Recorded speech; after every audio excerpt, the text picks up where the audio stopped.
I met a guy and he turned out to be an Alfonso. My name is Adele, I am 29 years old. And I found myself involved in a relationship with an Alfonso. It started even earlier with my past relationships. Although I always considered myself quite intelligent and perceptive, my friends assured me that I had a special gift for understanding people. However, I rarely heeded those words. I am a designer by profession, and I have a solid work experience and a decent portfolio, but my previous relationship with a young abuser left a deep trace. I will not go into details, but I will only say that after parting with my ex, I had to leave my favorite job, part with my family and friends, get in the car and go to another city, taking with me only a cat. When I got there, I found a place that allowed pets and started looking for a new job. At the same time, I tried to organize my personal life. The easiest way to do that was through dating sites. That's where I met Brad. He was a frequent guest of these sites, seemed to me quite normal and with a good sense of humor. So I decided to give him my phone number. We talked on the phone for 2 hours, and it seemed like we had known each other forever. Brad suggested we meet at a coffee shop. Over a cup of flavored coffee, he told me that he had recently arrived in the city, was looking for a job, and was temporarily staying with friends. The next few days passed like a blur.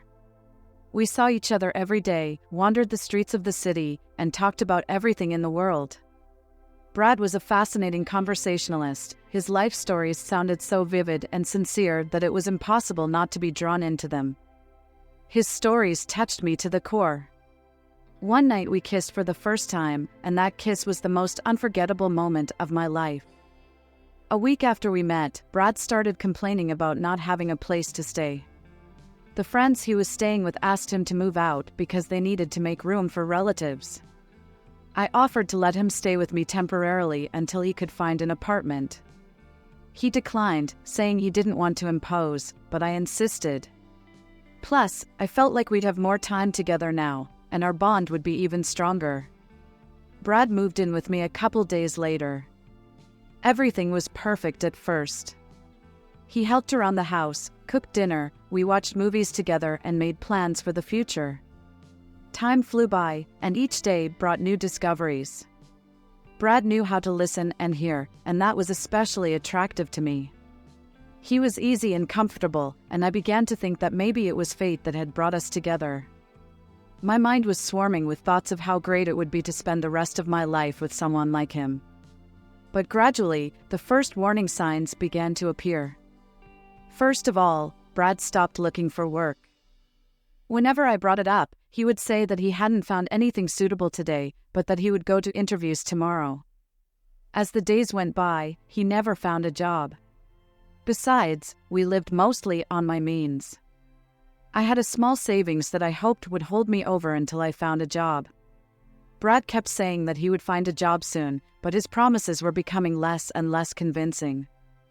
After another conversation about contributing to the general expenses, Brad suddenly got a job at the plant. He drove my car to work, which he put gas in with my own money. Moreover, he took great offense when I reminded him that the car belonged to me. A month went by, and things didn't change. Brad continued to live with me, but there was no sign that he was going to rent his place and move out. On the contrary, he was acting more and more confident, as if my house really belonged to him. One evening, during dinner, he said that we needed to buy new furniture because the old furniture had long since gone out of style. I looked at him in surprise and asked the logical question, who's going to pay for the purchase? Brad smiled and without a shadow of embarrassment said, "Well, you, of course. You have a higher salary than I do now." I felt like I'd been splashed with ice water. Up until now, I'd tried to keep my eyes closed, but now it was obvious that Brad was taking advantage of me. He was living off me, eating my food, using my things, but he wouldn't even think about changing anything. When I informed him that it was time to discuss our relationship since I was no longer going to support him, Brad became angry. Our first fight came out of the blue. Brad left the house after slamming the door and didn't return until late at night. The next morning he brought flowers and apologized, explaining that he was just tired and stressed out. I accepted his apology, hoping that the situation would improve. However, nothing changed. Brad continued to live with me, spending my money and acting like he could do anything. One day he told me that he had to go to another city on business. When I overheard him on the phone, I guessed that Brad's ex-lover had shown up. When I asked what kind of woman was calling him, he said it was just a friend. His words alerted me, because during the conversation I clearly heard the name of the ex. Once again we began to quarrel, and at that moment Brad began to compare me with his ex, reproaching me with the fact that she gave him a car for a year of their relationship, and I only nag. A week after this conversation, he quit his job at the plant, locked himself out of the house, and started drinking. The situation worsened every day. His behavior became more and more unpredictable. All day long he would lie on the couch and watch TV, refusing to discuss any problems. When I tried to talk to him about how we needed to find a way out of the situation, he would turn around and walk away or just ignore me. As time went on, I stopped feeling like the owner of my own home. Brad took over the entire space, handling my belongings and money as if they were his own. When I tried to express my discontent, he accused me of being overly demanding and distrustful. One day when I returned home after a long day at work, I found Brad in the company of friends and girlfriends.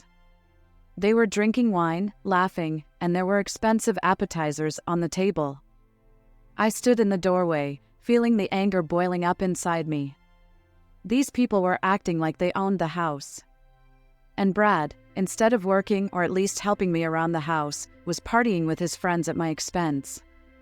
I couldn't take it anymore. I shouted, "Why aren't you working and wasting my money?"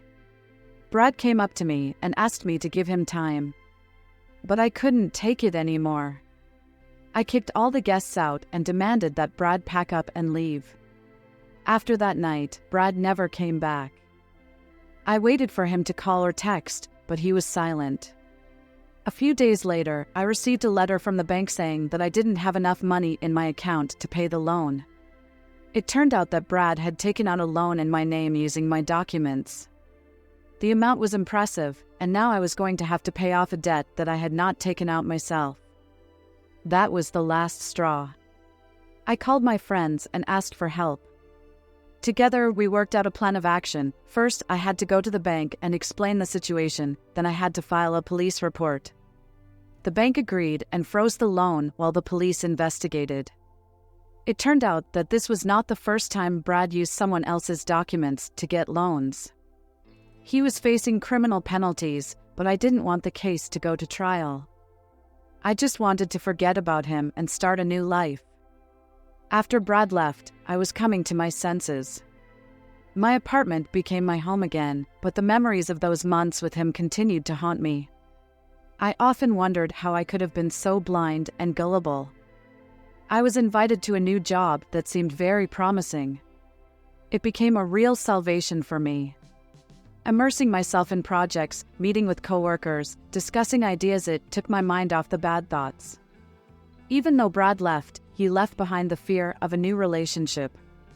Friends supported me, helped me to restore order in the house and financial affairs. Gradually, I began to get back to normal. Work, meetings with friends, walks, all this helped me to distract myself and forget about the past. In general, I think I was very lucky that he left.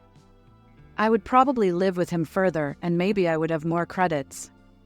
Because an Alfonso is ready to pull everything, even from the one who has almost nothing to take. This meeting made me think about how important it is to trust my intuition. After all, deep down I knew that something was wrong, but I preferred to close my eyes to it. 6 months passed and life got back on track. I closed all the debts I had left after Brad and learned to be more careful in my relationships with people. Now I realize that trust should be based on real actions, not words. I am grateful to fate for this lesson, and I am sure that I will be able to avoid such mistakes in the future. Now everything is great. I have found a great job. I have started a new relationship, but I am still in no hurry to move in.